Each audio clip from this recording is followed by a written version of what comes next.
I think I'm still stuck up in the vibes of our previous episode. Anyway, hello friends, it's me Indrajot, Cornea Fellow at LJ Institute Ambala, back again with a new episode to help you in your phase of after Ophthal syndrome. Watching our episodes on cornea, glaucoma and plasty, I am sure you're nearing the end of the dilemma of what next after PG. But stay tuned, 2 more to go before you come to a final decision. So today, I welcome you all to our episode on Pyara Pedia.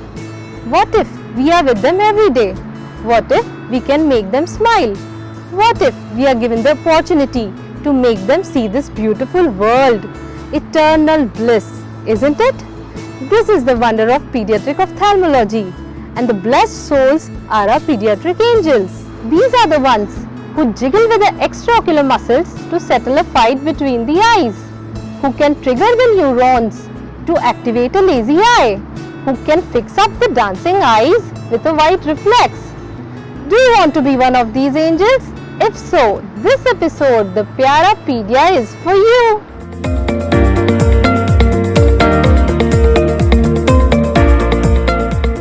Let me introduce you all to 5 such angels across India who have a vast experience with kids and their eye problems.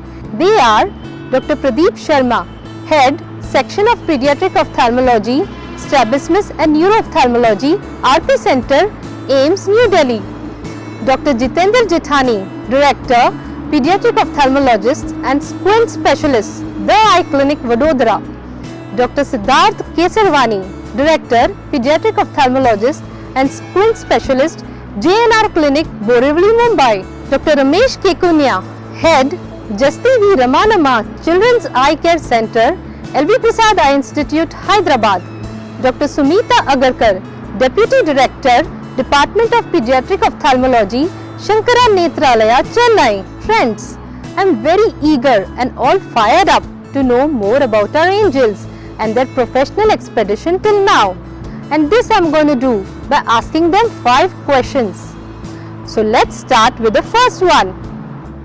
Dear angels, could you please share with us that secret story of yours which made your PR possible with pediatric ophthalmology? How did your flight of career land in the airport of this specialty? Can we hear from you, Dr. Sharma? Yeah, it was an interesting love story. Actually, I was fascinated right from my MBBS with both pediatrics and ophthalmology. Ophthalmology since 1977 in 7th semester, when I had taken my grandmother to be seen by Professor Madan Mohan. I saw him examining in such a exquisite manner that I almost fell in love with ophthalmology, and it was appearing to be such an impressive specialty. During internship, I took an elective in ophthalmology, but I also had a fascination for pediatrics. But in pediatrics posting, I had 2 patients of Guillain-Barré syndrome, and I found both were given steroids, but one survived and the other one died because of intestinal perforation. That really shook me. What was I supposed to be doing if the same treatment works differently? So I switched on to ophthalmology altogether. In my MD ophthalmology, I was having the thesis topic of ocular motility, and I really worked hard, and because of that and partly luck, in my maiden venture of AIOS presentation, I got the coveted Colonel Rangachari gold medal. So that stimulated further to me continuing in the field of strabismus. And when I became a faculty, I joined under Professor Prem Prakash. But unfortunately, in those days, strabismus and neuro-ophthalmology did not cover pediatric ophthalmology. Pediatric ophthalmology those days was more a subspecialty of oculoplasty, where they were covering more of syndromes. But since I had a fascination for pediatrics, I took up visual assessment in children particularly as my interest area. So I was focusing on how we can assess the vision in infants and children. So we worked on Ocnovis and later on the teller acuity cards, and now we have almost come to a digital version of teller acuity cards. To my mind, pediatric ophthalmology as such, the core thing is the development of binocular vision. And we are basically the custodians of the binocular vision development. After my fellowship in US, this becomes more crystallized to me what is the goal of pediatric ophthalmology and strabismus. And when I came back in 2002, Orbis was taking a big thrust in promoting pediatric ophthalmology in India, and together we were helping each other to promote this specialty, especially with my book of Strabismus Simplified, taking away the awe and fear from the minds of people. Thank you, sir. Can we have your views on this, sir? I think what made PR possible with pediatric ophthalm was that when I remember when in 2001 we were doing our post graduation, and we were told to read books for strabismus, and one of the most important books was von Nuden, and I think it was the second chapter of von Nuden. I remember we were reading about the binocular vision abnormalities and about physiology of vision. It was a life-changing experience for me, because this was for the first time I was able to understand what exactly means to see, also the physiology of vision, how we see double, and the whole concept of egocentric localization, which means that you see things as yourself, as the center of the universe. I think these all things made me really intrigued about the branch, and I personally felt that a connection that this particular branch is the branch which I want to do. There was a sense of logic in it. There were things which I could read in that book which were very much applicable. The moment you read the book, you come to your clinics, you can actually see that it works. You read cover test, you can do cover test, and you don't need high-tech gadgetry. So I think that particular book, I would thank von Nuden's book, and I think that particular book was a life-changing experience for me. Dr. Sunita Agarkar, could you please share your views? 20 years, maybe more than 20 years back, when I started out on my journey as a freshly minted resident, there were very few opportunities. I always wanted to do something to do with children, and my first choice when looking for residency was pediatrics. But as it turned out, my marks were not good enough to get me pediatrics. So I picked up my second choice, which was pediatric ophthalmology. When I passed out of ophthalmology, there were very few institutes at that time who were offering fellowships which were more specific in nature, say pediatric ophthalmology. I always felt that my surgical confidence at that time was shaky. When one of the seniors suggested that who was working in Arvind, suggested that I should look at fellowships in Arvind, I went there, and as the system in Arvind Eye Hospital at that time was that you spend 7 days in the hospital as a part of your interview. So when they gave me that form to fill, the first thing was that there were so many options of fellowships which were listed out there.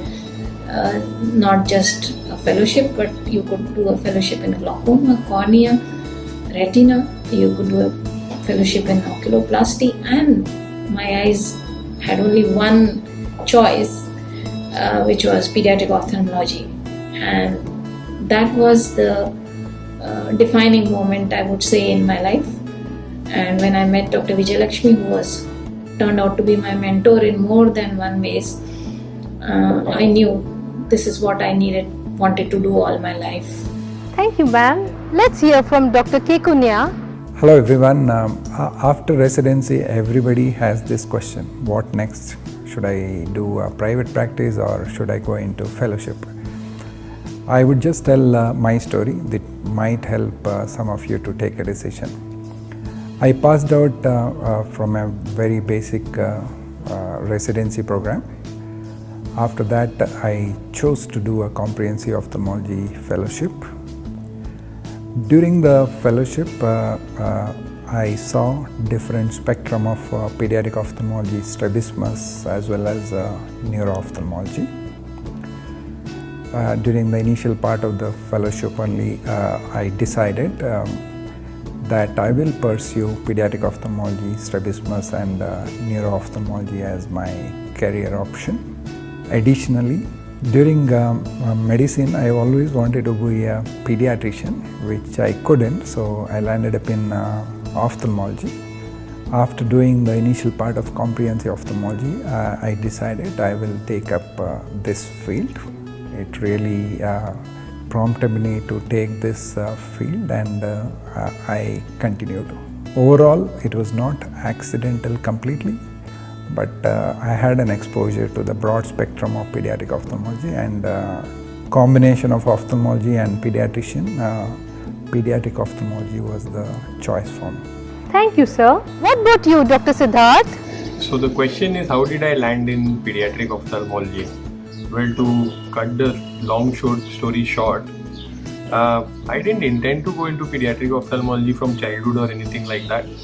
But after my MS, I thought that I had a reasonably good exposure in all the other branches except pediatric ophthalmology.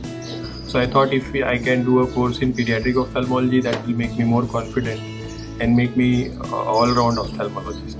That was the intention of getting into a fellowship program, just to cover all the bases so that I'm ready for private practice. But when I went into pediatric ophthalmology, I just fell in love with it, and I started liking it so much that from that time onwards, I've never thought of returning to general ophthalmology. And then when I got a consultant post in LV Prasad, all the more it became a strong conviction to continue as a pediatric ophthalmologist. That is how my flight landed into pediatric ophthalmology. Thank you, sir. So for most of our angels, it was the pyar for pediatrics which made them land in pediatric ophthalmology. Angels yearning for little angels.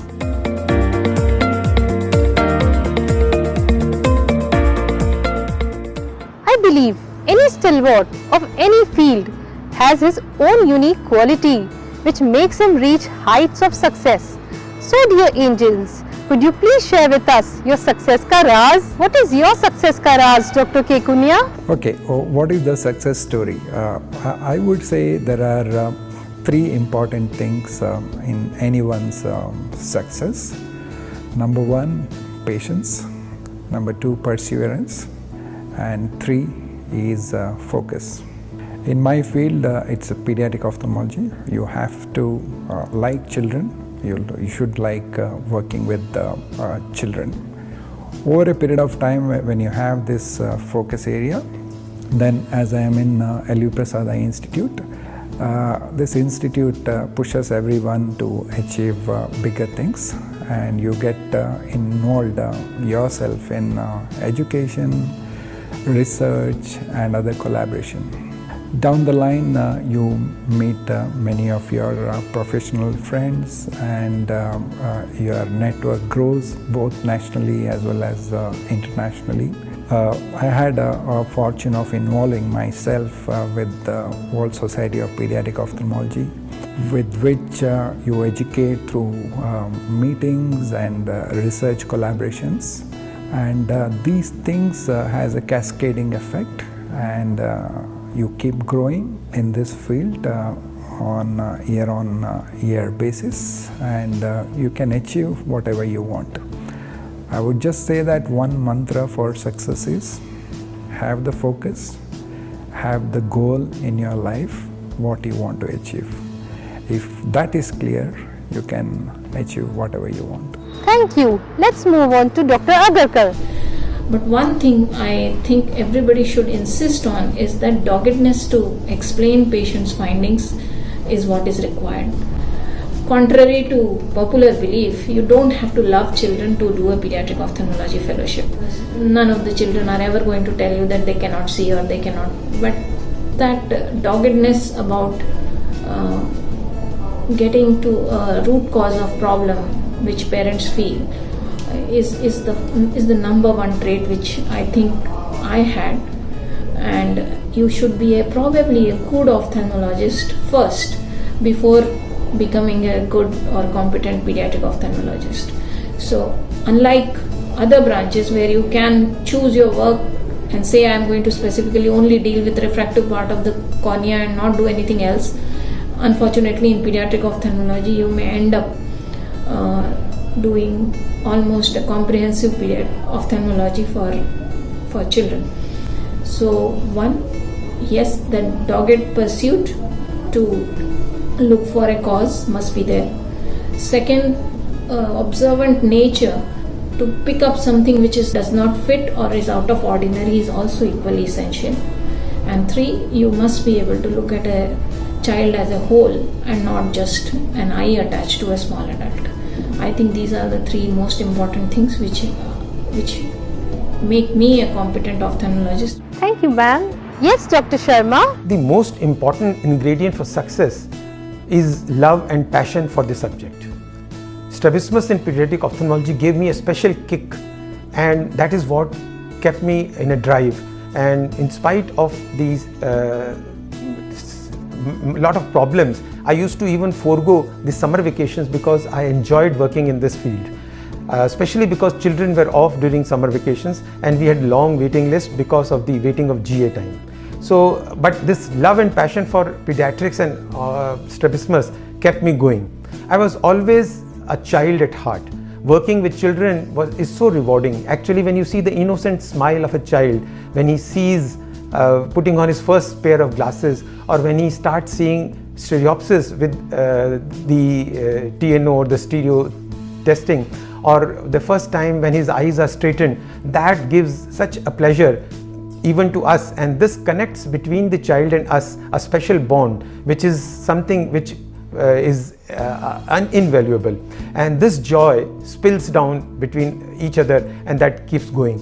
The most important compliment which I used to get from mothers at times was that children who would otherwise dread going to other hospitals and clinics because of the fear that they had for the white coat, they would come very lovingly to my cabin. It wasn't for the symbolic candy that I used to offer, but it was probably because of the love and affection that we each shared for each other. Thank you, Dr. Sharma. Let's come to Dr. Siddharth.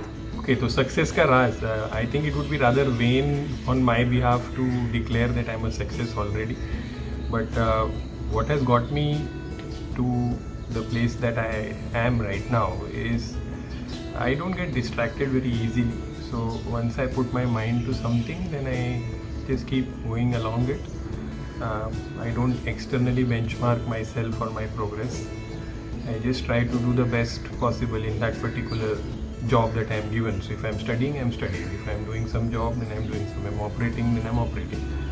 That time I don't get distracted. Then I don't even compare myself with other people or people in other branches or how so and so is doing or what so and so is doing. I kind of try and benchmark myself against my own parameters, whether I have done honestly what I was supposed to do, and that way I judge whether I have given it my best or not, and then remaining I leave it to destiny. If I have to succeed, I will succeed. If not, then it doesn't matter, whatever I do, it doesn't make much of a difference.